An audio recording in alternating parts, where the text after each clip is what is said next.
Nagluto nga pala kami ng adobong pabo mga idol para sa aming hapunan. Pero bago sa lahat, magpasalamat muna tayo sa bagong araw at sa mga biyaya na pinagkaloob sa atin ng Tagalikha.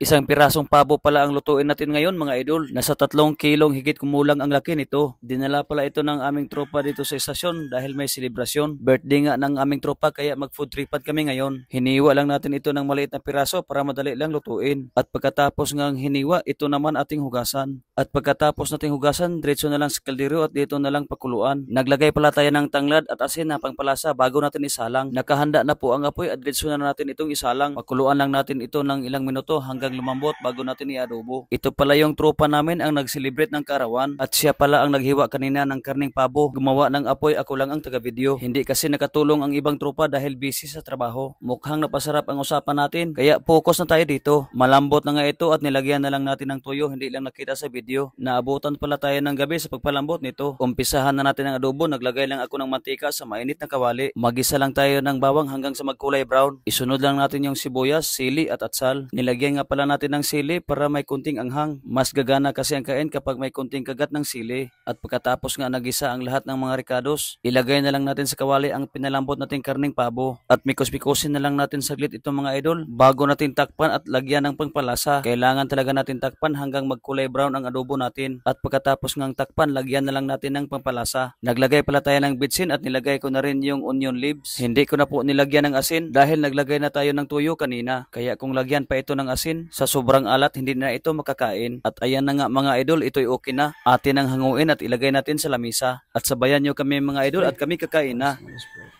Jesus, O Lord, bless the gift of to receive from the abundance through Christ, O Lord. Amen. Salamat po sa panonood sa aking mga videos mga idol. Ito po yung kauna-unahang video ko na nag-voice over ng Tagalog version. At sana'y nagustuhan nyo. Hanggang dito lang po. Thank you.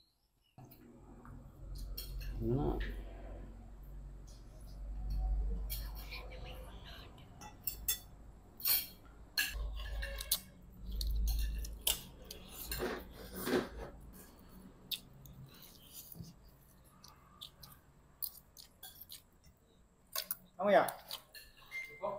Ha? Ya, primang load eh. Ano ba?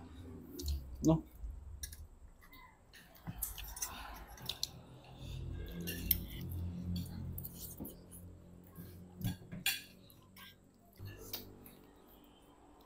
Oh, ng tropa.